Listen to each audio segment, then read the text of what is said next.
आचार्य अत्रे यांच्या हास्यतुषार या कथासंग्रहातून एक बोकड व माणूस नावाची कथा. रविवारी सहज वाचत पडलं होतं. सुबोध कथा हे पुस्तक हातालगत होते. ते उचलून वाचू लागलो. तो पुढील गोष्ट नजरेस पडली. गोष्ट चांगलीच परिचयाची, पण म्हटले पुन्हा एकदा वाचावी. शहाणे बोकड. एकदा एका डोंगरावर चरत असता एक बोकड अतिशय अरुंद वाटेने चालला होता. ती वाट एका कड्याच्या काठाने गेली होती. एका बाजूस उंच सुळका व दुसऱ्या बाजूस खोल भयंकर दरी. तो जरा पुढे जातो तो समोरून दुसरा एक बोकड येत असताना त्याला दिसला. दोघेही अगदी जवळ आले. आता पुढे कसे जायचे? ती वाट इतकी अरुंद होती की एकाला जाणे देखील कठीणच. मग दोघे एकमेकांना ओलांडून कसे जाणार? एवढेच काय, पण त्यापैकी एकाला मागे वळून परत जाणेही अशक्य होते. जरा पाऊल घसरले की दरीत पडून अंगाचा चुराडाच व्हायचा. शेवटी त्यातील एका बोकडाच्या डोक्यात युक्ती आली.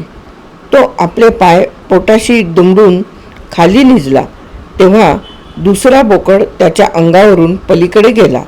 अशा रीतीने मोठ्या शहाणपणाने दोघांनीही अडचणीतून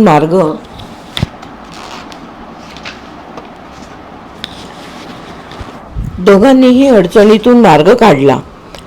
मुलांनो, यापुढे तुम्ही शहाणपणाने व सलोख्याने वागणार ना? बोकडांच्या शहाणपणाचे कौतुक करत मी पुस्तक मिटून ठेवले व ज्ञानप्रकाशचा ताजा अंक उचलला. प्रथमच पुढील भयंकर हकीकत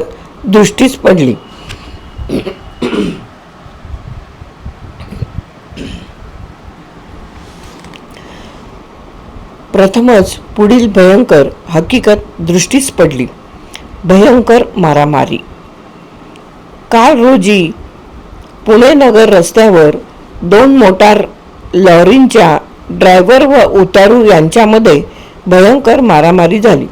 पुण्याहून नगरकडे बलभीम कंपनीची गाडी चालली होती व विरुद्ध दिशेने चांदबिबी शहाजहान कंपनीची गाडी येत होती. दोन्हीही गाड्यांची गाठ एका अरुंद पुलावर पडली. फक्त एकच गाडी जाईल इतकाच तिथला रस्ता रुंद होता. दोन्हीही गाड्या त्या ठिकाणी अडकून पडल्या. बलभीम गाडीवाल्याचे म्हणणे असे की आपली गाडी पुलाच्या रस्त्यावर आधी पोहोचली तर चांदबिबीचा ड्रायव्हर अल्लाची कसम खाऊन आपली गाडी पुलाच्या रस्त्यावर आधी पोहोचल्याची खातरजमा करू लागला. कोणीही ऐकेना. बोलाचाली करून मारामारीस सुरुवात झाली. ड्रायव्हरांच्या मदतीला त्यांच्या गाड्यांतील उतारूही उतरले. खूपच गर्दी उसळली. जे हाताला लागेल त्याचा मारामारीस उपयोग करण्यात आला. 10 लोकांना भयंकर जखमा झाल्या असून बलभीम कंपनीच्या ड्रायव्हरचा डोळा फुटून निकामी झाला आहे व चांदबिबी कंपनीच्या ड्रायव्हरच्या मांडीचे हाड मोडले आहे. दोघांचीही स्थिती काळजी करण्यासारखी आहे. हल्ली सर्वांना पुण्याच्या इस्पितळात आणून ठेवले आहे. दोन्ही मोटार गाड्यांचा मारामारीत चुराडा झाला. डोळे मिटून मी ज्ञानप्रकाश खालीच ठेवला. तात्पर्य काय सांगायचे कपाळ. 2. ठोंब्या. गणूने उदाहरण केले. कापत आपली पाटी त्याने मास्तरांपुढे केली. वर डोळे करून पाहण्याचा त्याला धीर झाला नाही. मास्तरांनी खसकन पाटी दूर सारली. गणूच्या हाताला थोडेसे खरचटले देखील. नको पाहायला तुझे गणित. ठोंब्या तुला काय यायचंय? मास्तर खेकसले. गणूने मान खाली घातली. कापत तो खाली बसला. त्याचे डोळे भरून आले. पाटीवर केलेले त्याचे गणित त्याला दिसेना. डोळ्यातले पाणी खळकन पाटीवर पडले. गणूने पाठी पुसली. त्यात ते गणितही पुसून गेले.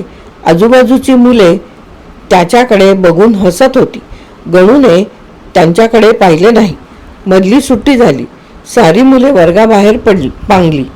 आता आत गणू एकटाच बसला होता. त्याच्या हातात इतिहासाचे पुस्तक होते. तो वाचत होता आणि स्वतःशीच काही पुटपुटत होता. मधून मधून तो डोळे झाकी आणि आठवण्याचा प्रयत्न करी, पण त्याला काही आठवत नव्हते. त्याच्या डोळ्याला काही दिसत नव्हते. कानात कुणी गुणगुणले, ठोंब्या आहेस तू, तुला काय यायचं नाही. गणूने घाबरून डोळे उघडले. वर्गाच्या एका खिडकीतून 2 मुले त्याच्याकडे पाहून हसत होती. गणूने मान फिरवली, पुस्तक मिटले आणि हातावर डोके टेकून तो स्वस्थ बसला. गण्या, गेला होतास का वाण्याच्या दुकानात? गणू शाळेतून घरी आला. खुंटीवर पिशवी अडकवतो तोच आई आतून ओरडली. गणूने मान खाली वळवली. तो थरथर कापू लागला. वाण्याच्या दुकानात तो गेला नव्हता. तो विसरला.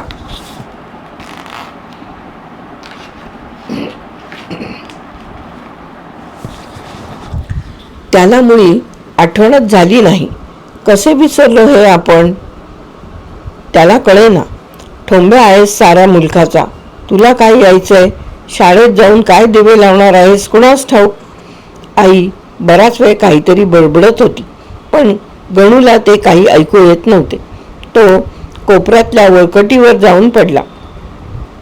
अंगावर कोट तसाच होता. टोपी चुरमडून बाजूला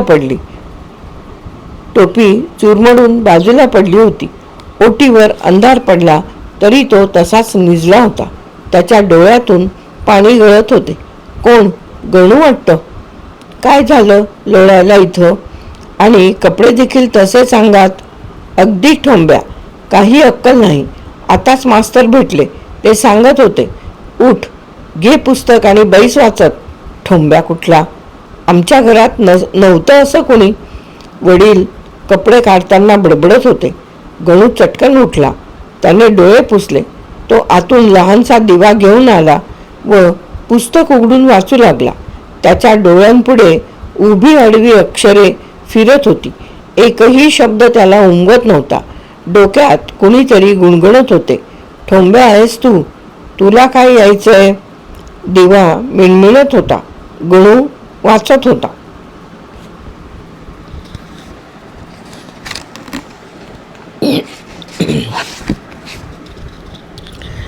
एक बोकड व माणूस नावाची आचार्य अत्रे यांची कथा इथे समाप्त.